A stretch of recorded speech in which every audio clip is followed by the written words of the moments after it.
Saat ini kita akan ngurit bersama dengan Ketua Umum DPW PKS Jawa Barat, Kang Ruswan Daru. Lalu ada Sekretaris Fraksi DPRD Provinsi Jawa Barat, fraksi PKS, Pak Teddy Rusmawan. Dan salah satu wakil dari teman-teman media, Kang Tantan dari PWI, Sekretaris PWI Jabar. Untuk itu maka ketiganya saya undang ke atas panggung ini. Alhamdulillah ini ketiganya sudah berada di depan kita semua dan siap nih membeberkan mungkin sejauh mana gitu sebagai unsur dari Pentahelix sendiri, Pentahelix Collaboration. Media menjadi salah satu unsur di mana masuk menjadi faktor dari perubahan sosial yang ada di negara ini gitu. Jadi media ini salah satu faktor gitu, yang perlu kita garis bawahi, bahwa mau nggak mau pemerintah itu butuh media gitu. Partai politik itu butuh media untuk sebagai dinamisator aktivitas mereka. Dan saat ini kita pun ada nih salah seorang praktisi media, Kang Tantan sendiri, dari Inilah Koran ya, dari grup Inilah Koran, Inilah Grup, jadi kita bisa menggali ini. Kang Tantan gimana nih Kang Tantan? Kang Tantan melihat PKS sebagai di Jawa Barat ini yang memang menjadi partai kedua terbesar suaranya di Jawa Barat, dengan hanya beda satu kursi dengan Gerindra yang sekarang memimpin ya, di Jawa Barat gitu. Dari kacamata media sendiri, Kang Tantan melihat seperti apa sih, Kang? Bismillahirrahmanirrahim. Assalamualaikum warahmatullahi wabarakatuh. Bagi saya sih ini kabar baik, Kang. Kabar buruknya ketika calon pemimpin Jawa Barat usungan PKS kalah. Itu kabar buruk bagi saya. Kabar baiknya ketika kepemimpinan yang mau tidak mau kita harus terima gitu hasil proses politik gitu, dan saya punya harapan banyak ketika PKS menjadi katakanlah misalkan fraksi penyeimbang gitu Pak di legislatif, karena memang selama ini fenomena fungsi legislator itu untuk nilai-nilai kritisnya itu kita di dapur redaksi kita menganggap masih kurang tajam gitu ya. Dan ketika PKS sekarang di posisi kedua mungkin ya, fraksi PKS posisi kedua ini saya punya harapan besar gitu ke PKS untuk menjadi kontrol pemerintah gitu. Karena memang identitas PKS itu sedari saya dulu di lapangan, Pak. Saya kalau nyari narasumber yang ingin mengkritisi persoalan-persoalan sosial, selalu dari teman-teman PKS gitu munculnya gitu. Dengan segala kepekaannya terhadap kondisi sosial, dengan segala kepekaannya terhadap proses pembangunan, PKS selalu memberikan peran penting gitu untuk ambil posisi baik mengkritisi atau menyampaikan ide-ide pembangunan gitu. Ini ada satu contoh mungkin yang saya alami dari 3 pemimpin di Jawa Barat ya. Dari mulai Kang Aher, terus Kang RK, sama sekarang Kang Dedi, yang masih belum kita lihat karena umurnya masih beberapa bulan gitu ya. Dalam konteks kepemimpinan 3 pemimpin daerah ini yang peduli terhadap kinerja dan bahkan punya konsen yang sangat penuh terhadap dunia wartawan, saya akui Kang Aher gitu.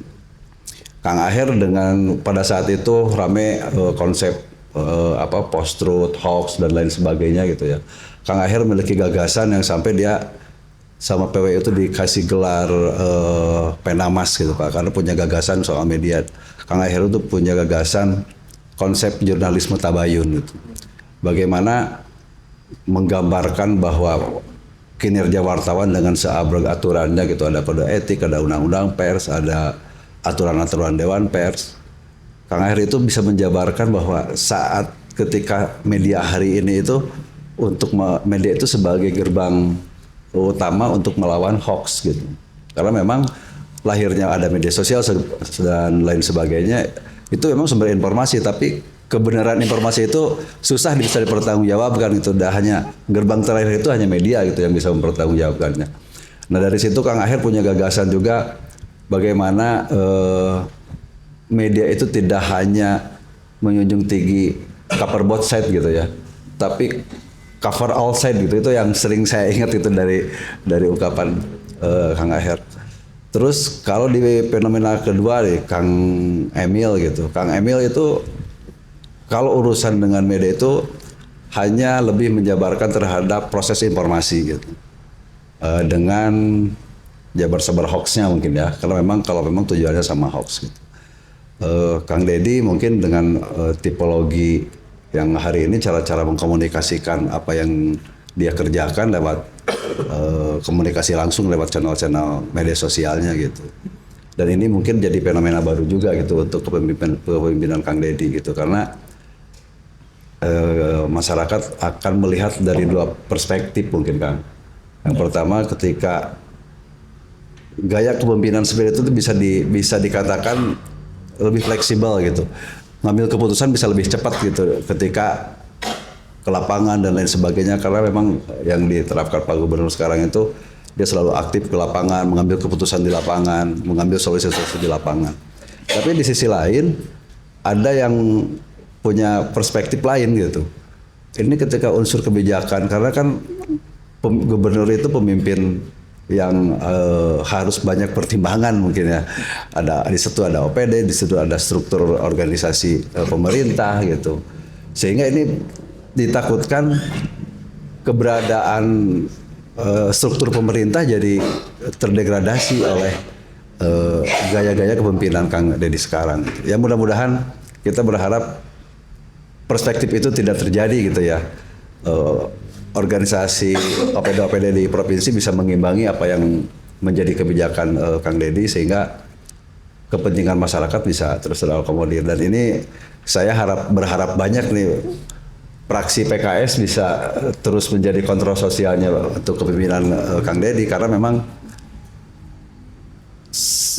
dengan proses pembangunan kalau tidak dikontrol oleh legislatif secara kritis, saya yakin proses pembangunan tidak akan mulus mungkin Kang.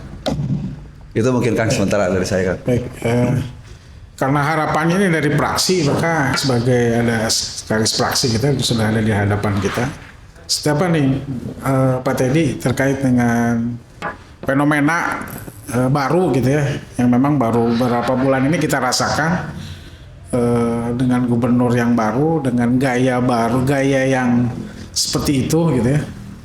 Sejauh mana melihat praksi PKS sejauh mana mungkin bisa berkolaborasi dengan gubernur yang sekarang? Ya, Kang Daud. Ini saya sekarang jadi Kari Ilgas gitu ya. Lagi serak-serak kering gitu ya. Serak-serak kering. Suaranya ada di sini. Ya, Assalamualaikum warahmatullahi wabarakatuh. Waalaikumsalam warahmatullahi Punten Paru karena nih di Dewan ini luar biasa, saya juga mengalami hal yang baru di provinsi gitu ya. Sekarang ini kita baru selesai reses gitu ya, 8 hari putaran gitu. Ya, inilah mungkin hasil daripada reses gitu nih, jadi suara kayak gitu. Terus ya. Tarik suara terus muter gitu kan, dengar berbagai aspirasi masyarakat gitu. Ya kalau kita dari praksi, ya ini sebetulnya hari ini pas sebulan ya Pak Kang KDM dan Kang Erwan ini. Mereka kan dilantik tanggal 20 Februari. Nah kita sekarang di 20 Maret gitu. Ya tentu kita di Dewan terus memonitor gitu kan, terus mengawasi yang dilakukan oleh kepala daerah. Hanya saja karena kita ini era sosmed yang luar biasa gitu ya, era netizen yang sangat dahsyat sekali gitu. Jadi memang harus pinter-pinternya gitu untuk memberikan komen-komen gitu. Jangan sampai menjadi bumerang buat kita gitu. Karena kita lihat kalau kita dari kacamata Dewan nih memang lagi Pak Kadem ini lagi istilahnya lagi di puncak-puncaknya lah gitu. Jadi mungkin kalau dulu ada istilah kalau dari media tuh media darling gitu ya. Jadi kalau sekarang mungkin netizen darling gitu ya, bahasa saya tuh gitu. Jadi apapun yang disampaikan oleh beliau gitu ya, ini luar biasa gitu ya, dari masyarakat ini gitu gebrakan-gebrakannya. Bahkan 2 hari yang lalu saya lihat bagaimana Kang KDM ini dibandingkan dengan Gubernur Jakarta bahkan gitu. Jadi wah ini keren nih Gubernur Jawa Barat, leading banget gitu dibanding dengan Gubernur Jakarta yang manja katanya. Gitu kan, dibandingannya di Kang KDM lagi turun ke ke sungai yang penuh sampah gitu ya. Ini pakai perahu karet yang pakai pelampung dan lain sebagainya gitu. Sampai seperti itu gitu. Jadi tentu kita sampai dengan saat ini gitu ya melihat memang di 1 bulan ini ada banyak gebrakan yang dilakukan oleh Kang KDM gitu. Hanya saja memang yang sekarang keteteran, kelimpungan ya teman-teman di eksekutif gitu. Contoh gitu ya di kasus ijazah gitu ya. Bagaimana respon publik itu sangat luar biasa sekali gitu. Tapi di balik itu ternyata banyak hal yang ya perlu mendapatkan pertimbangan betul gitu. Saya kemarin waktu di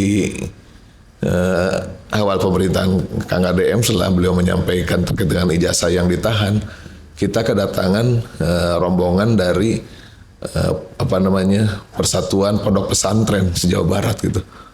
Dan mereka mendapatkan dampak yang kurang positif gitu kan, didatangi oleh orang tua santri gitu ya, kemudian oleh berbagai pihak karena memang ada tentunya terkait dengan penahanan ijazah gitu.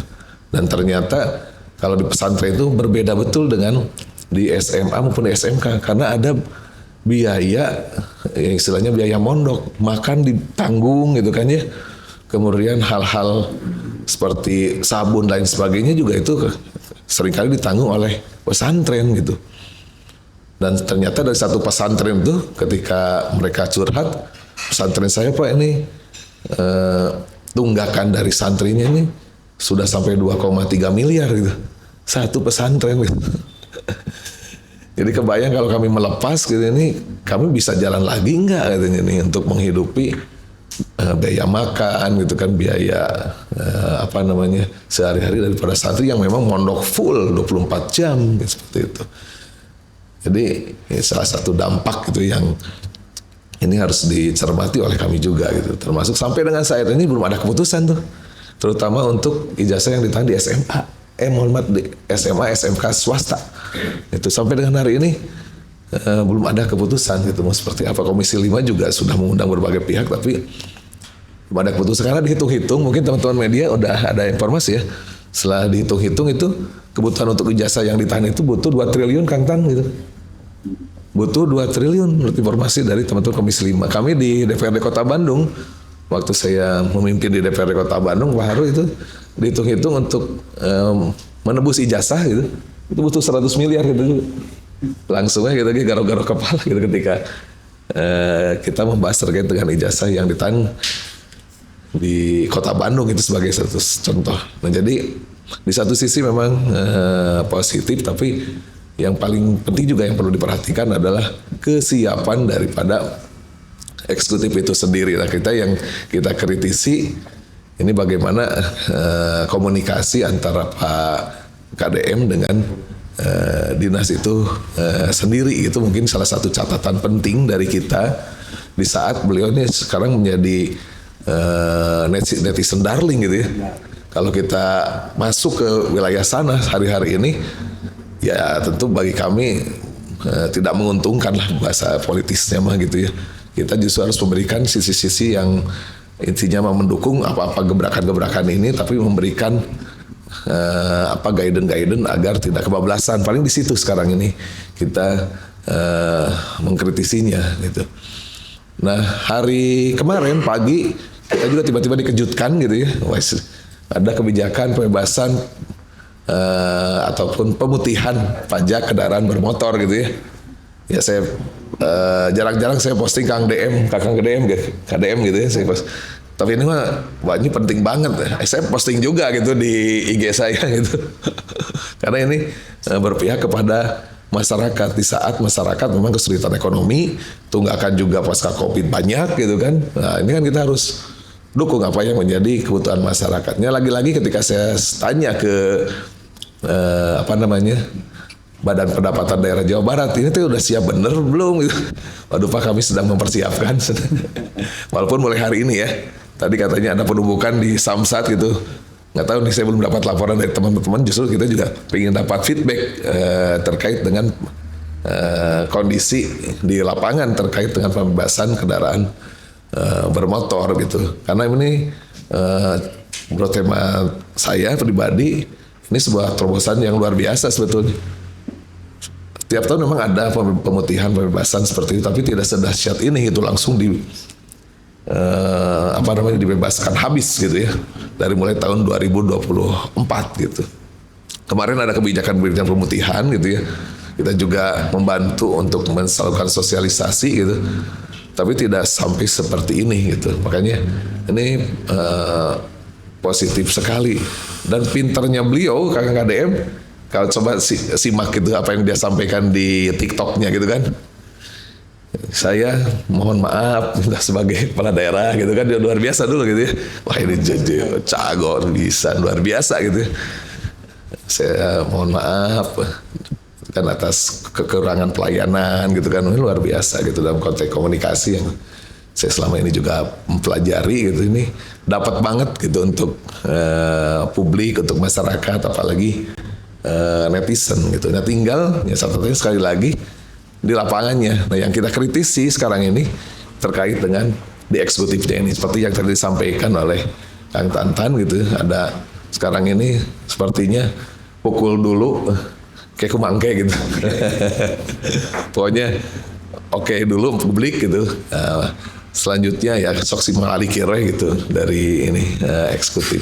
Nah kita di legislatif tentu kita mengkritisi dalam konteks implementasi lebih konkretnya gitu, sejauh mana kebijakan-kebijakan gubernur ini bisa betul-betul positif gitu, jangan sampai kontraproduktif seperti halnya bebasan ijazah yang ditahan. Boleh jadi konteksnya mungkin yang kepikir tuh ijazah yang ditahan tuh di sekolah negeri mungkin. Kalau saya cermati apa yang disampaikan oleh Kang KDM ini gitu awalnya tuh gitu ya.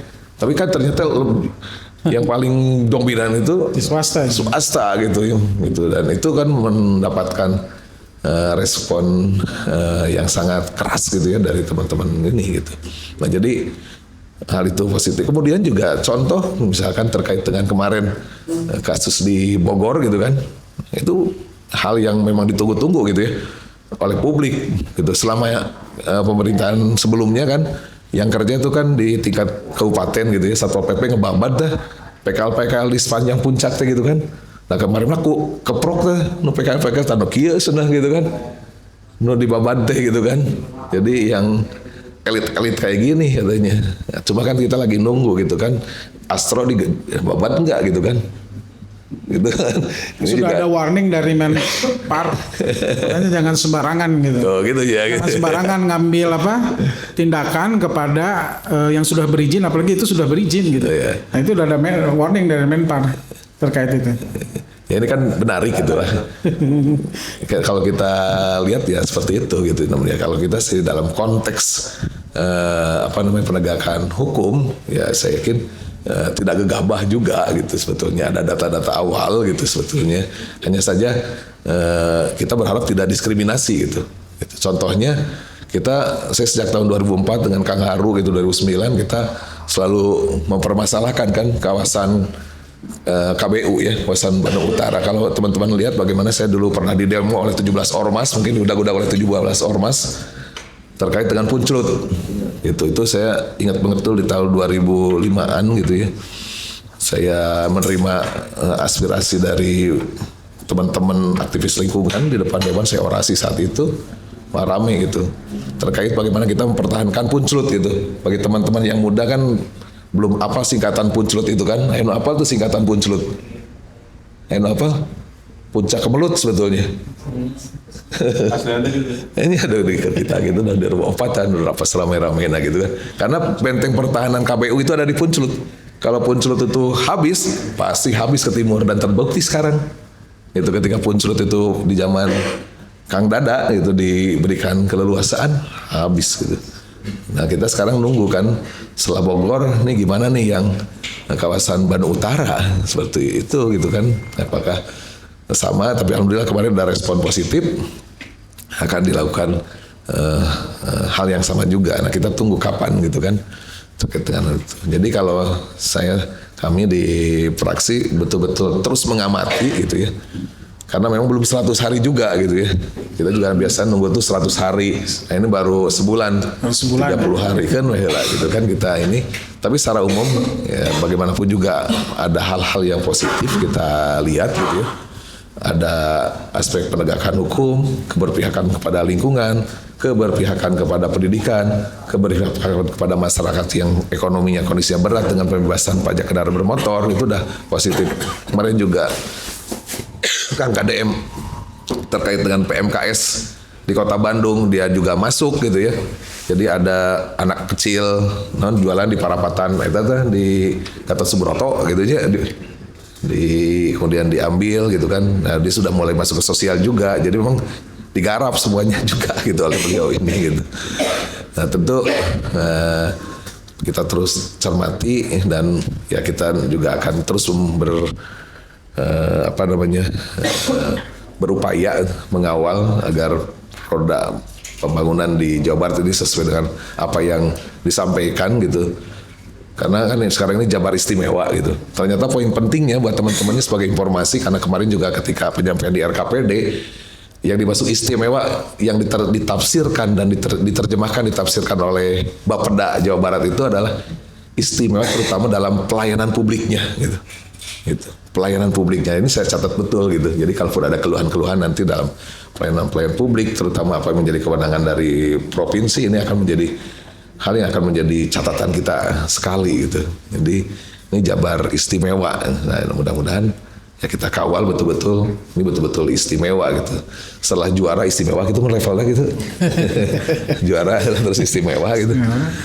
Cuma ganti telur aja biasanya. Ya, mudah-mudahan. Telurnya 4 gitu kalau istimewa biasanya.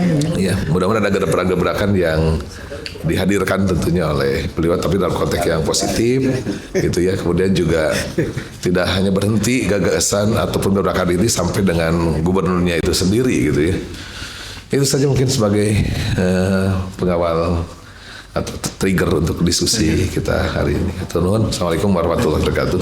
Mungkin dari segi politik penyelesaiannya sebagai PKS, sebagai ketua DPW yang menaungi tadi teman-teman di legislatif gitu. Siapa sih sebetulnya? Apakah ada tugas khusus gitu ke mereka yang di legislatif mengawal kolaborasi Jawa Barat saat sekarang ini gitu, dimana sekarang gubernurnya kumincir gitu ya dengan apa istilahnya jukebox itu selalu dikeluarkan gitu. Kalau jukebox itu kayak boneka keluar dari box gitu istilahnya. Jadi tiba-tiba keluar gitu, itu hampir tiap hari ada saja jukeboxnya gitu. Itu sebenarnya misalnya menyikapi gubernur kita yang kumincir gitu ya. Iya, Nyon Kang Daud ya, Kang Tantan, Kang Teddy, terima kasih. Juga teman-teman media yang sudah hadir di kantor DPW ya. Sudah beberapa bulan mungkin belum ketemu lagi ya, baru sekarang, terima kasih. Yang disampaikan Kang Tantan kan tadi minta agar PKS lebih kritis ya. Lebih kritis, menjadi penyeimbang begitu ya. Kemudian dari Kang Teddy tadi poinnya ya hal-hal positif ya dari Pak Gubernur ya, Kang DM ya. Saya kira kalau posisi PKS gayanya masih terlalu kalem ini rada repot juga gitu ya. Jadi kayaknya harus mengimbangi lah gitu.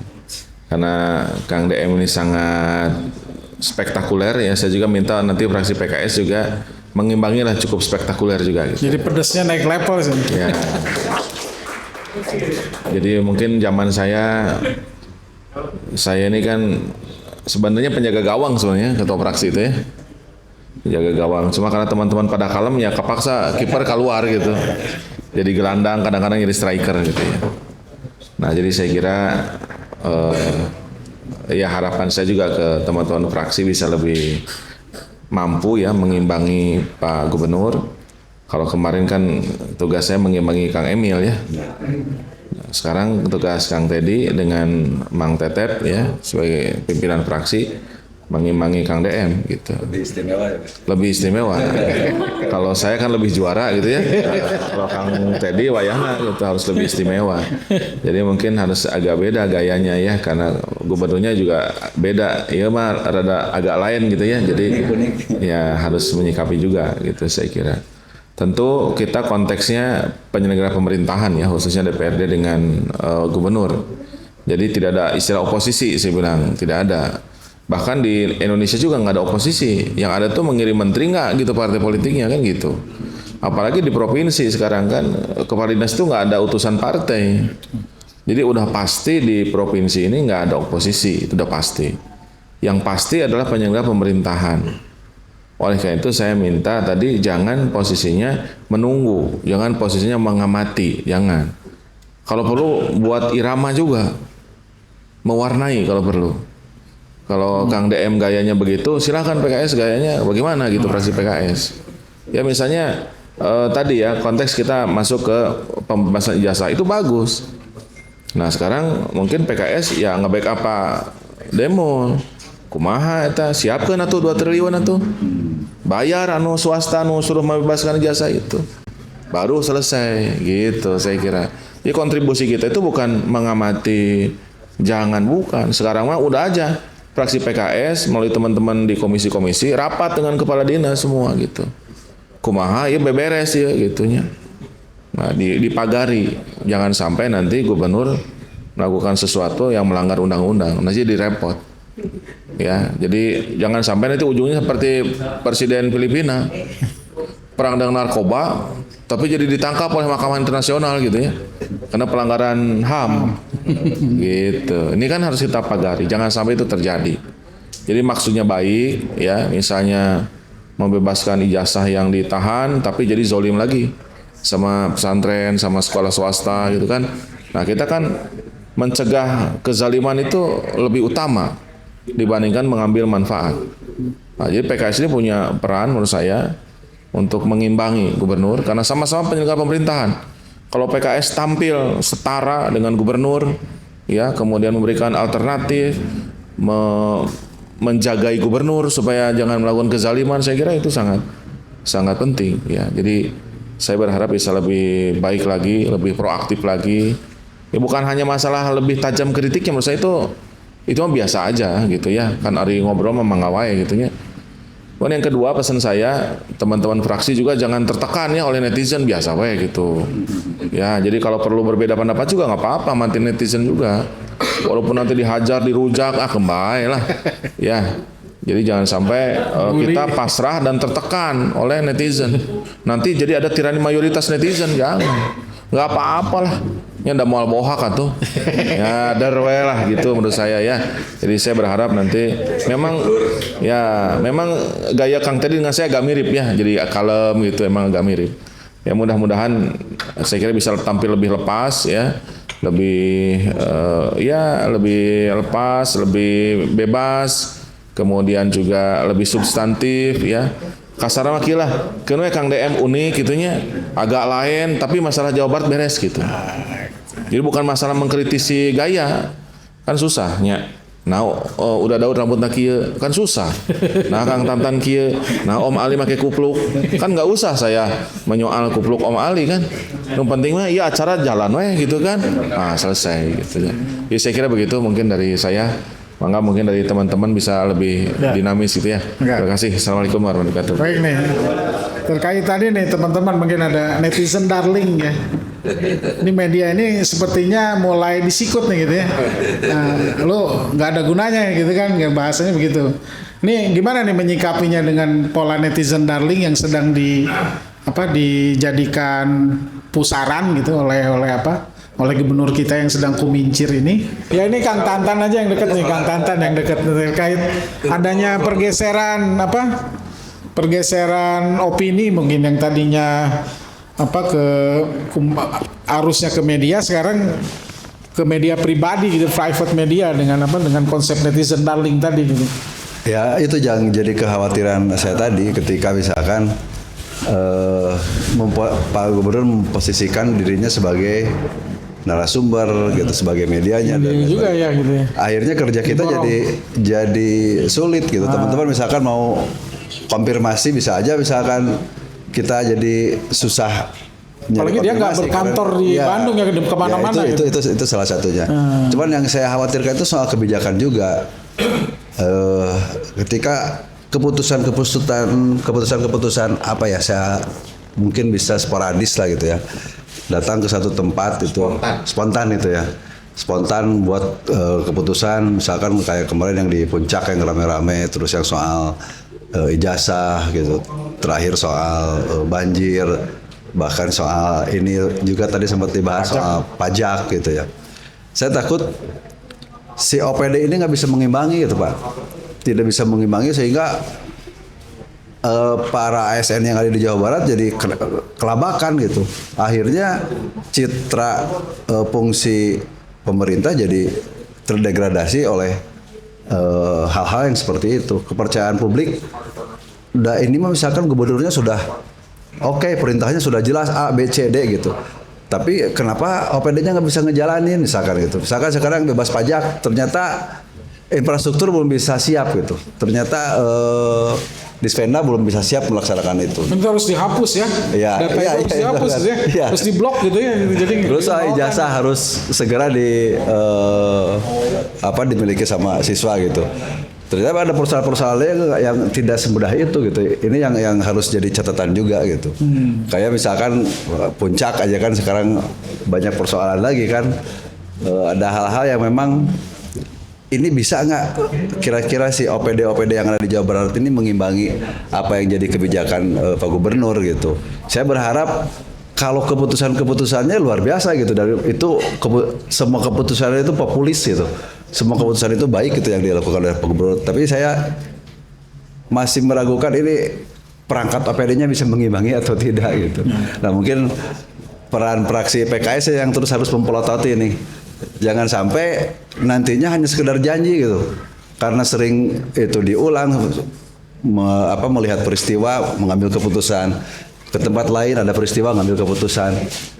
Akhirnya banyak janji yang diumbar, realisasi nggak ada. Takutnya jangan sampai seperti itu ya. Mudah-mudahan tidak seperti itu juga gitu ya. Dan ini yang perlu jadi catatan juga, ini yang baru sebulan saya kelihatannya di Jawa Barat itu cuma ada gubernur aja ya, wakilnya kemana gitu. Nah ini juga dari sisi pemberitaan dari teman-teman di lapangan juga kelihatannya nggak begitu ada gitu ya, nggak nendang juga, nggak muncul juga gitu suara Pak Wagub. Saya yakin ada kegiatannya, cuman ya jangan sampai publik jadi ngeliatnya ada dominasi gitu. Dominasi ya. Nah ini mungkin bagaimana kelehayan teman-teman di Humas show gitu ya. Iya, jangan sampai ada persepsi begitu. Karena memang 1 bulan 2 bulan itu nggak apa-apa, tapi kalau udah ini kan udah masih awal bulan gitu. Biasanya kalau yang begitu tuh udah 2 tahun menjelang periode kedua baru muncul gitu. Sekarang di awal udah nggak kelihatan gitu. Ya saya menganggapnya nggak ada berita-berita di publik soal aktivitas Pak Wagub gitu. Kalau Pak Gubernur sih tanpa harus diberitakan teman-teman dia sudah bisa memproduksi informasi sendiri gitu ya.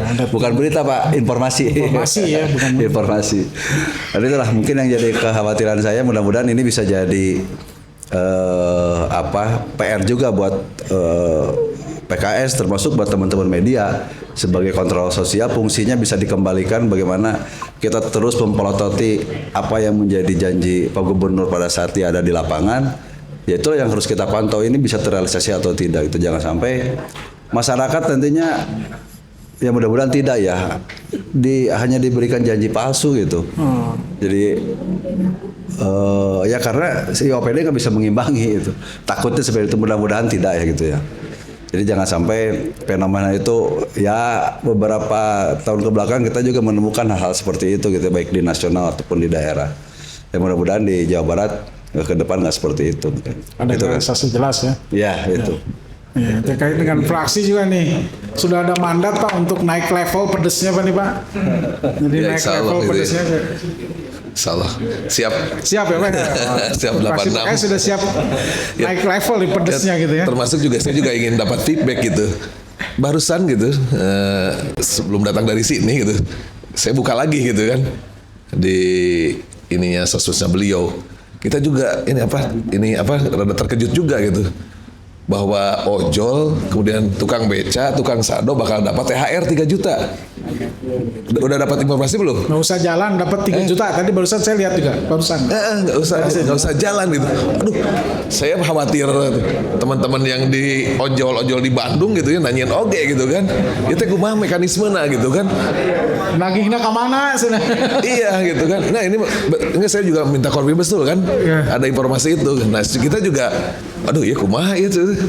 Dari mana anggarannya gitu. Ini Masuk dari pemerintah Delman ya, Provinsi dapat Jawa Barat masuk gitu. Delman katanya. Ya bagus-bagus aja sih, kita juga seneng kalau ngasih-ngasih mah gitu. Cuma kita kumaha mekanismenya gitu kan.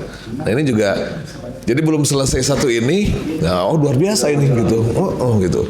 Nah, ini juga ya malam gitu. Ini juga kita ya positif-positif aja. Cuma aduh ini gimana gitu ya kita menyikapinya juga gitu ya. Ini kita juga harus betul-betul gitu.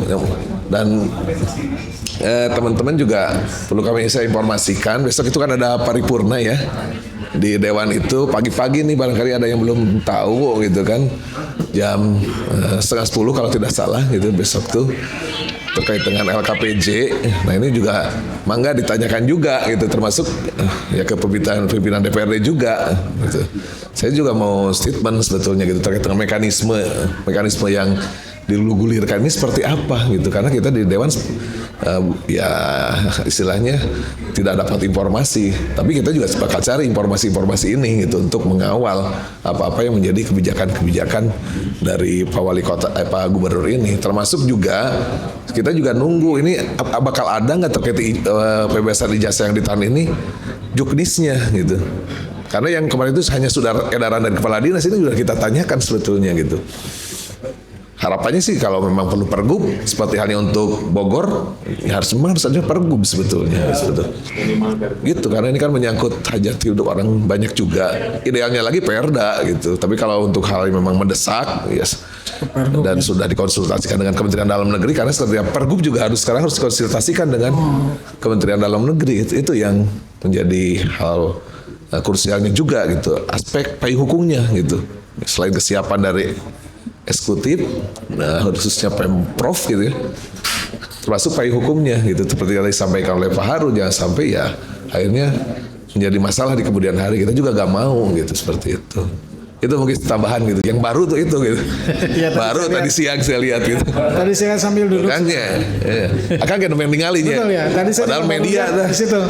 Gitu. Pas duduk di meja udah diposting ya. Ya, tadi saya baru lihat juga pas duduk di sana. Delman termasuk tukang beca. Ya. Tukang sado. Tukang sado. Iya, Delman sado. Tukang Nah. Saya disuruhkan gitu kan. Bikin surat aja ayak meren gitu kan ya. Gitu. Jadi tinggal apa? Nah, ini salah satu fenomena baru mungkin kita harus kolaborasi itu harus makin dikuatkan ya antara pihak legislatif dengan media sendiri yang ini sama-sama saling punya kepentingan di sana sebagai unsur tadi perubahan sosial, jangan sampai ada yang dizalimi gitu ya. Tadi seperti kata Kang Haru, tidak ada kezaliman itu perlu menjaga kezaliman itu lebih utama dibanding memberikan manfaat. Nah inilah mungkin karena waktu juga tinggal beberapa menit lagi baru Pak Teddy, Kang Tantan mungkin closing statement dari Kang Tantan Mulu mungkin terkait dengan agenda kita ke depan, apakah memang kita mau berlanjut ngopi-ngopi sambil ngobrol diskusi santai gitu seperti apa gitu ya dari pihak media sendiri, maka kan nanti dilanjut Kang Haru dan Kang Teddy, Pak Teddy. Saya sih berharap dari fraksi PKS Pak ada evaluasi rutin Pak, minimal 1 minggu sekali lah, evaluasi rutin soal kebijakan-kebijakan pemerintah, sehingga itu jadi ketika ada agenda satu ke agenda lainnya itu bisa dikawal terus gitu, jangan sampai yang eksekutifnya terus bikin janji gitu ya, yang legislatifnya abai juga, tidak bisa mengkontrol gitu. Saya yakin ketika misalkan ada evaluasi seminggu sekali dari fraksi PKS gitu yang disosialisasikan ke teman-teman, bisa mengkritisi, bisa masukan ataupun apresiasi juga kan bisa dilakukan juga. Itu akan mengingatkan pemerintah, akan mengingatkan masyarakat dengan apa-apa yang dijanjikan pemerintah. Mungkin itu ya, selain lebih tajam gitu ya, ada evaluasi lah ya, minimal sebulan sekali gitu atau seminggu sekali, teman-teman jadi bisa berinteraksi terus, dan teman-teman juga bisa teredukasi apa yang menjadi perkembangan di pemerintah gitu, apa yang menjadi kepentingan masyarakat dan lain sebagainya. Teman-teman wartawan juga bisa teredukasi juga gitu dengan informasi-informasi dari fraksi PKS. Oke. Mungkin itu Kang. Terima kasih Kang Tantan. Maka Kang Heru. Ya, saya kira contoh yang baik ya dari Pak Gubernur. Tampaknya kita akan buat Des Jabar Utama ya. Jadi Des Jabar Utama aja nggak apa-apa. Des Jabar Utama nggak apa-apa. Sementara begitulah namanya ya. Nanti fraksi, teman-teman media gitu ya, DPW ya, di situ kita sama-sama. Dan nggak bisa bulanan karena dia kan harian. Wih, keren loh. Kalau dia harian, kita bulanan, kita ketinggalan. Ya minimal mingguan lah. Mingguan gitu ya, baik offline ataupun online ya, melalui grup misalnya gitu kan. Intinya ya karena kita tadi penyelenggara pemerintahan ya, DPRD dengan gubernur. Nggak ada OPD di situ ya, saudara-saudara, mohon maaf ya. Iya. DPRD dan gubernur penyelenggara pemerintahan. Karena sekarang ngebut kan, ngegaspol gitu kan. Maka fraksi PKS kontribusinya ya harus jadi rem. Iya kan? Remnya juga kudu rem cakram ya. Gitu. Jadi harus berani juga menurut saya mau warning gubernur. Misalnya tadi bikin kebijakan, ya sanu mayar gitu nu swasta. Ulangan riweuh hungkul gitu kan, bayar. Bikin pergubnya gitu bahasanya. Jadi bukan ini tidak benar, bukan begitu. Tapi silakan gitu. Silakan Anda jalankan. Silakan bongkar rumah itu. Tapi harus benar gitu. Dan masyarakat yang merasa dirugikan, silakan datang ke DPRD gitu. Imbangi we gitu. Ya, kan kalau ke gubernur meureun ke mana, ke di mana gitu, silakan ke kantor DPRD, ke fraksi PKS. Kalau ada yang merasa dirugikan oleh gubernur dan kita akan dampingi misalnya gitu.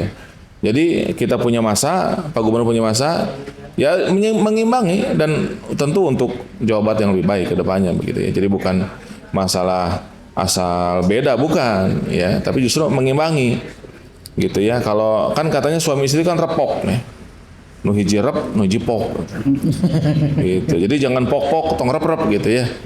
Nah, jadi saya kira ini perlu diimbangi dengan tepat ya. Dan saya kira insya Allah mudah-mudahan jawabannya lebih baik begitu ke depan. Maka dari Wakil Ketua IJTI Jabar Pak, ada tambahannya mungkin Pak dari saya untuk terkait yang tadi Pak, ada fraksi update Pak, mungkin apakah mungkin Bapak bilang tiap hari atau tiap minggu atau tiap bulan gitu kan, untuk intens untuk teman-teman televisi juga Pak, karena ketika kemarin kegiatan di media itu kita selalu ditanyain Pak. Sebenarnya kan kalau misalkan dirunut dari kegiatan beliau itu kan, masa kita harus nyomot di media sosial Pak, sekelas RRI atau sekelas PNC atau sekelas Antv atau TV One gitu Pak, di mana marwahnya gitu Pak. Nah, sama-sama. Maksudnya dan kemarin juga saya ketemu dengan Pak Deddy Mulyadi, teman-teman banyak berita tuh royaltinya, jadi mana gitu aja dibalikin ya, luar biasa. Jadi, untuk mengimbanginya, saya berharap Pak kepada fraksi PKS atau PKS ini untuk bisa mengimbanginya juga Pak, berharap agar teman-teman televisi juga biar enak gitu Pak ke depannya. Begitu Pak dari saya, terima kasih. Assalamualaikum warahmatullahi wabarakatuh. Karena temanya juga sinergitas ya PKS dan kita fraksi sebagai ujung tombak gitu di publik di masyarakat.